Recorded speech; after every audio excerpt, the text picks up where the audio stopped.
আজকে জুনিয়র ডাক্তারবাবুরা, তুমি হয়তো জানো, দেখেছো, তারা আজকে সাংবাদিক সম্মেলন করে বলছেন যে না, পোস্টমর্টেম রিপোর্টে আমরা যে সই করেছি ওটা আমরা ঠিক জানতাম না, আমরা ওগুলো সম্পর্কে ওয়াকিবহাল নই। তার মানে যখন প্রয়োজন তখন আমি নিজেকে খোকা বলবো, মানে জুনিয়র নামটা ব্যবহার করব। আর যখন প্রয়োজন তখন আমি সিনিয়রদের থেকেও সিনিয়র, আমি আদালতেরও ওপরে। সর্বোচ্চ আদালত বলছে, ইন্দিরা জয়সিং বলছে আমার ক্লায়েন্টরা কাজ করছে।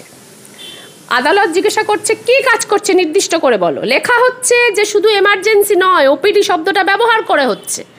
আজকে জুনিয়র ডাক্তারবাবুরা বলছেন যে না, আমরা পূর্ণ কর্মবিরতিতে যেতে চাই।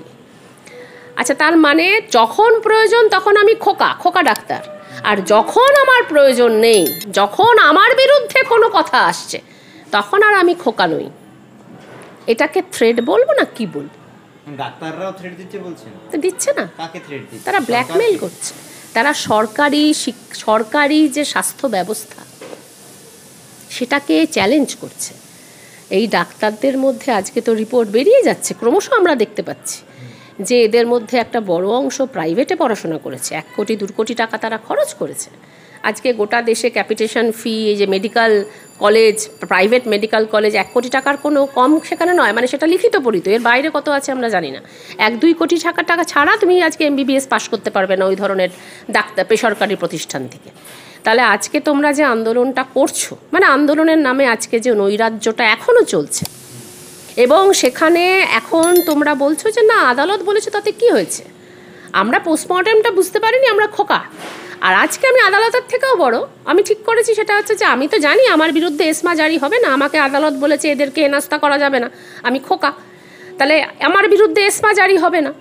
তাহলে আমি এবার থ্রেট করব, আমি এবার জনগণকে হুমকি দেব, তোমরা কেন তৃণমূল কংগ্রেসকে ভোট দিয়েছো, তোমরা কেন ভোট দিয়েছো তাই তোমাদের আমরা চিকিৎসা করব না, তোমরা কেন ওই বেসরকারি হাসপাতালটাই ভারতবর্ষে এবং পশ্চিমবঙ্গে থাকবে, সরকারি থাকবে না, স্বাস্থ্যসাথী থাকবে না, প্রত্যেকটা বেসরকারি সংস্থাকে, স্বাস্থ্য ব্যবস্থাকে স্বাস্থ্যসাথী নিতে তারা বাধ্য করা হবে, এটা চলবে না। তাহলে হুমকিটা কে দিচ্ছে? অভয়া ক্লিনিকও চালাচ্ছে, কোনো চিকিৎসা দিচ্ছে না তাতে না।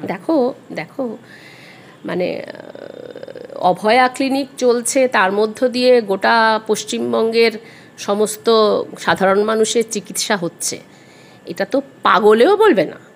আমরা তো খোকাও নই, আমরা পাগলও নই, আমরা জানি সরকারি হাসপাতাল দরকার, বিশেষত কলকাতার মতো যে সমস্ত পরিকাঠামো আছে, যে সমস্ত মেডিকেল কলেজগুলোতে, সেগুলো দরকার, সেখানে মানুষ আসে।